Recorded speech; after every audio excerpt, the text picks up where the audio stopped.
It's lovely to see everybody here today. My name is Kat McCann. I'm the Executive Officer for the Irish Social Literacy Network. It's fantastic to see so many people here and meet so many people and talk to people I haven't seen in a while. But more than anything, it's great to put names to faces, faces to names. I always get that the wrong way around, sorry. I'm not going to talk very long, but this is just a breakdown of the day. We're going to have some speakers, first part, and then the first panel before lunch. That after lunch, we're going to have another panel discussion. So the first person who's going to come up to talk is Heidi McIlvenny. Heidi is one of the directors of the Irish Social Literacy Network. So if you want to come on up and... Okay, welcome. Good morning, everybody. It's brilliant to see so many of you have come today. We really appreciate it. And we're genuinely excited about the conversations and connections that we hope today will spark. For some of you, the IOLN might be new. So I just want to tell you a bit about who we are and what we do. So we are an all-island hub for ocean citizens. And you can see that it's reflected in today's panel. We bring together a really diverse group of people, educators, scientists, artists, industry and communities, but everybody's working in their own way to strengthen our society's connection to the sea. And this is done through multiple different approaches. Maybe your organization provides access and opportunities to experience the ocean, or you're about producing and sharing knowledge about why the sea is important and why it matters. Also around shaping attitudes and behaviours that will reflect care and responsibility of the sea, and also supporting activism and communication to inspire other people to take action. So our members use a real range of ocean literacy approaches to help people understand how their lives are affected by the ocean and how they affect the ocean. We currently have around 60 members, which range from research institutes and education groups, also some state agencies, artists and community initiatives, as well as environmental organisations, and some innovators in aquaculture and renewable energy, and some individuals who have joined us who are ocean champions. So it's a real broad spectrum of how people connect with, work with, and depend on the ocean. So that's kind of who we are, but how do we work together?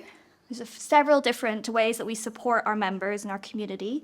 We have action groups, which have 4 different themes: understanding local activism, training and capacity, education and campaigns. So in the next slides, I'll tell you a bit about what these groups are actually doing today. But it's important to know that these groups are driven by what the members think is important, and they're also open to all of our members. If you wanted to join, you can do so.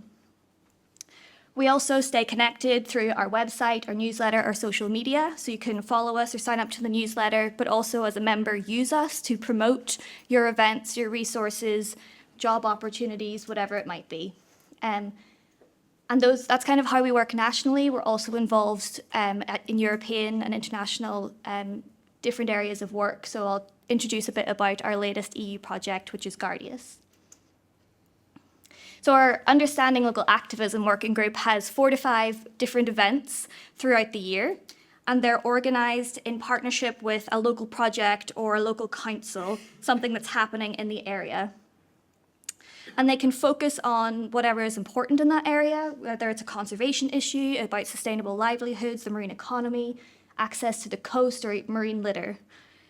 What's important about these events is that we get to understand what's really important to the community in that particular area, but it also allows us to see the bigger picture, so we can see what themes are common in different places and connect those organisations and people to support each other to work towards whatever is important to them. This is our event so far. There are some gaps, but we have a plan of 4 to 5 events for next year, which are in completely new areas and are going to fill a lot of these gaps. Kat's very keen to get the Northwest event going. So they'll be advertised throughout the year next year if you'd like to come to any of them. Understanding Local Activism Group also conducted a nationwide survey to understand what activism is happening across the island and what motivates those groups and what challenges they're facing. This report will be publicly available. We hope it'll be on the website early next year. But we are currently using the data from that survey to inform our activities. So for example, our training and capacity building group used the data from that survey to put together a series of 4 training sessions. We have delivered 2 of these so far. They were around practical skills and financing ocean literacy. So that covered everything from how to tap into philanthropic funding, EU-level projects, corporate funding. It's quite a broad remit. And we have another 2 training sessions coming up next year around how to campaign and do advocacy, as well as ensuring your ocean literacy activities have impact and how to evaluate that impact.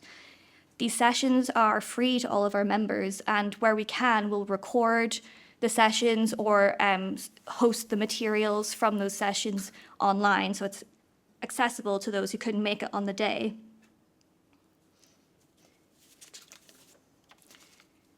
Our campaigns working group is doing one of the most exciting things that will sort of become online next year. It's a campaign, My Ocean, What Does the Ocean Mean to You? So this is about capturing and celebrating a wide range of lived experiences and perspectives from school children, seafarers, artists, scientists, locals and visitors. So we want everyone to share their story through writing, essays, poems, visual art, digital art, can be audio as well. But we want to be able to put this all together and build this all-island tapestry of ocean stories to show how the ocean is shaping our society and vice versa. Now, we already have collaborations on projects that are feeding into this campaign, like with the Green Schools Ocean Creative Writing Competition and the C2 Ocean Art Project. But this is an open invitation to everybody. The more voices we have, the richer story we can tell. So please share your stories, your experiences, and your creative art as part of this campaign. Okay, and that's our national initiatives, but we have been involved in a number of European projects over the years. Currently, our project is Guardius. This is part of the Horizon European programme. It launched in January 2025, bringing together 20 partners from across Europe and beyond. The shared goal is about improving the detection and prevention of invasive species, aquatic invasive species. But the IOLN's role in this project taps into our expertise around communications and dissemination, so we're helping to share the project's insights, resources, and outcomes with wider audiences. And before we get started, this is into the real event, I just want to close by saying that the Irish Ocean Literacy Network is now recognised as the oldest ocean literacy network in Europe. So over the past few years, since 2016 when we first established, we've learned a lot about collaboration, communication, and what it really takes to build a strong and connected ocean literacy community. And we've captured those experiences and lessons in a forthcoming publication. So this is a chapter that creates part of a book called Ocean Literacy, The Foundations for Success. It'll be published next year, but thanks to the Department for Environment, Climate and Communications, this chapter is going to be open access, so freely available for anyone to read and share. And that's really important, it aligns with our values. But also it means that we can share our learning internationally as other new ocean literacy networks in other countries kind of look to us for some leadership. So that's a snapshot of what the Ocean Literacy Network does.